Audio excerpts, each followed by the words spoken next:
do to get you off. Taking down her hair like, oh my god, taking off your Hello, everyone, and welcome back to the podcast. This is episode 8, and I'm really happy to have you here today. As always, this space is about conversation, reflection, and taking a moment to slow down and think about the things that shape our lives in ways we don't always notice. In this episode, we'll be talking about experiences, memories, and perspectives that many of us share. Even if our lives look very different on the outside, it's about where we come from, what we carry with us, and how our past continues to influence our present. Sometimes we move forward so quickly that we forget to look back. We forget to think about the places, people, and moments that helped form who we are. This episode is an invitation to pause and reflect, not in a heavy way,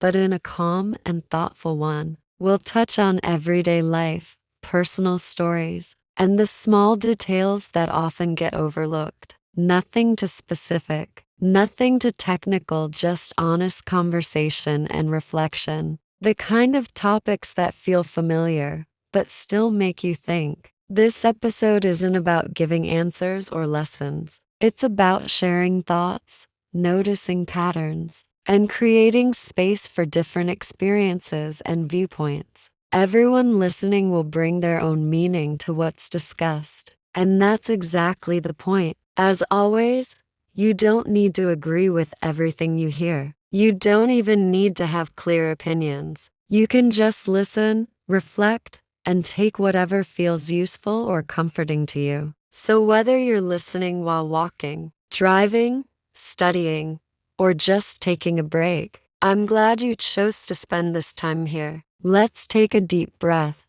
settle in, and begin. Hi, it's nice to finally have time to talk properly. Yeah, it really is. We're always busy. So, where are you from?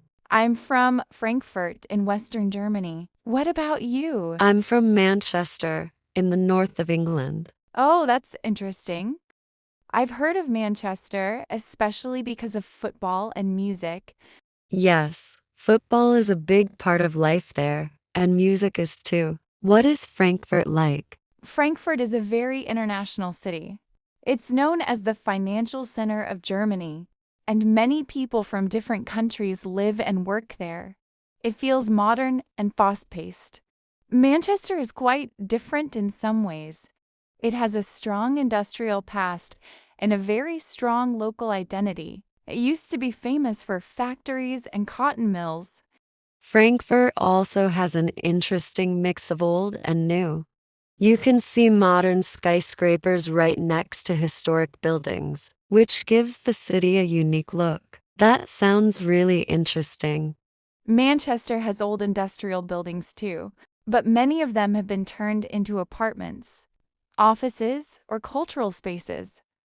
Frankfurt is also an important transportation hub. One of the biggest airports in Europe is located there, so the city feels very connected to the world. That must make it a very busy place. Yes, it does. People are often in a hurry, especially in the city center. But there are also quieter areas where life feels more relaxed. Manchester can be very busy too, especially in the city center and near the universities. There are always people around. What's the weather like in Manchester? Honestly, it rains a lot. The weather changes quickly, and you often experience all 4 seasons in one day. In Frankfurt, summers are usually warm and sometimes quite hot. Winters can be cold, but they're not too extreme. Snow happens sometimes, but not every year. That still sounds better than constant rain. Maybe, but hot summers can be uncomfortable too. Every place has its challenges. That's true. What about daily life in Manchester? Most people work or study during the day, and in the evening, they like to relax. They meet friends, go to pubs, watch football, or attend events. The city feels alive even at night. Daily life in Frankfurt depends a lot on the area. During the day, the business district is very busy, but in the evenings and weekends, some parts become very quiet. That's interesting. Manchester stays busy almost all the time. Frankfurt also has many parks and green spaces. People enjoy walking along the river or sitting outside when the weather is nice. Manchester has parks too, but people don't always use them because of the weather. I can imagine. What kind of food is popular in Manchester? Because it's very multicultural, you can find food from all over the world. Indian, Pakistani, Middle Eastern, Italian, almost everything. Frankfurt is also very international when it comes to food. You can find traditional German dishes, but also many international restaurants. One local specialty is sausage with mustard. That sounds simple, but good. Yes, and food often brings people together, no matter where they're from. I agree. Do you like cooking or do you prefer eating out?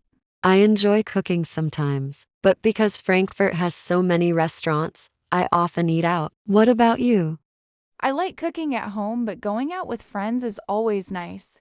How do people usually travel around Frankfurt? Public transport is very reliable. Trains, trams, and buses run frequently, and many people don't need a car.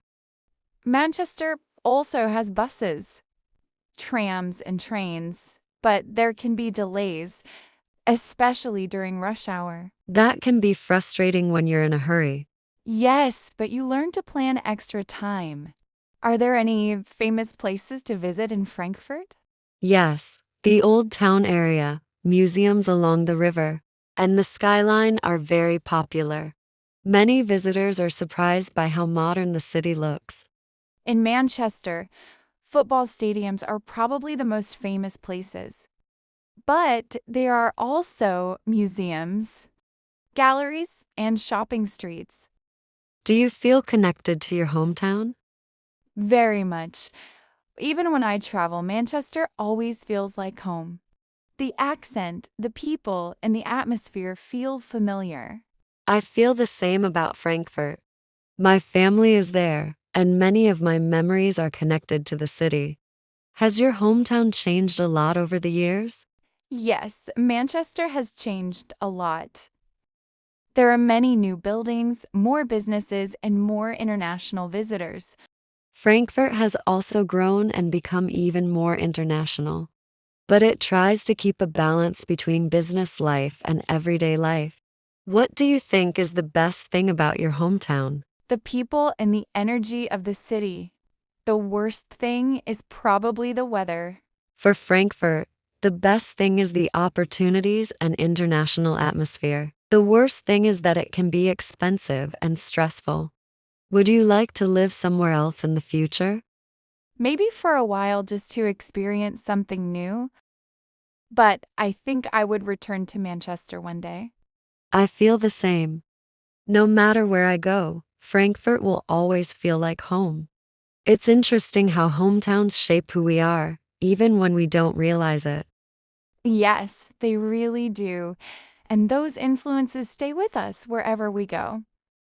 As we come to the end of this discussion about hometowns, it's clear that the idea of home goes far beyond geography. A hometown is not simply the place where we were born or raised. It is a collection of experiences, memories, routines, and relationships that quietly shape who we are over time. Hometowns influence us in ways we often don't notice while we are living there. They shape our daily habits, our expectations, and even the way we communicate with others. The streets we walk, the people we grow up with, and the rhythm of everyday life become part of our identity. Even when we move away, those influences remain with us. One of the most interesting things about talking about hometowns is realizing that, although cities and cultures can be very different, the feelings people have about home are often very similar. Pride, nostalgia, comfort, frustration, and love are emotions shared by people all over the world. These emotions connect us, regardless of where we come from. Hometowns also teach us how to adapt. They expose us to challenges, whether it's weather, traffic, busy lifestyles, or limited opportunities. At the same time, they offer support, familiarity, and a sense of belonging. Both the positive and difficult aspects play an important role in personal growth. Another important point is that hometowns change just as people do. Cities grow, neighborhoods evolve, and lifestyles shift. Sometimes this change is exciting, and sometimes it feels uncomfortable. But even when a hometown changes, the personal memories connected to it remain strong. The past and present exist together in our understanding of home. Talking about hometowns also helps us understand others better. When we listen to someone describe where they come from, we are not just learning about a place, we are learning about their values, their experiences, and their way of seeing the world. These conversations build empathy and connection. No matter how far we travel or how many new places we experience, our hometown often remains a reference point. It becomes the place we compare others to, the place we return to in our thoughts, and sometimes the place we return to physically. In the end, a hometown is not just where we are from. It is part of who we are. It lives in our memories, our stories, and our sense of identity. And that is why talking about hometowns is not only meaningful, it is deeply human. Thank you, Sarah, for being part of this journey and for sharing your thoughts and experiences. And thank you to everyone listening for taking the time to reflect on your own sense of home. Do to get you off. Taking down her hair like, oh my god. Taking off your shirt, I did that once or twice. No, I know, I know.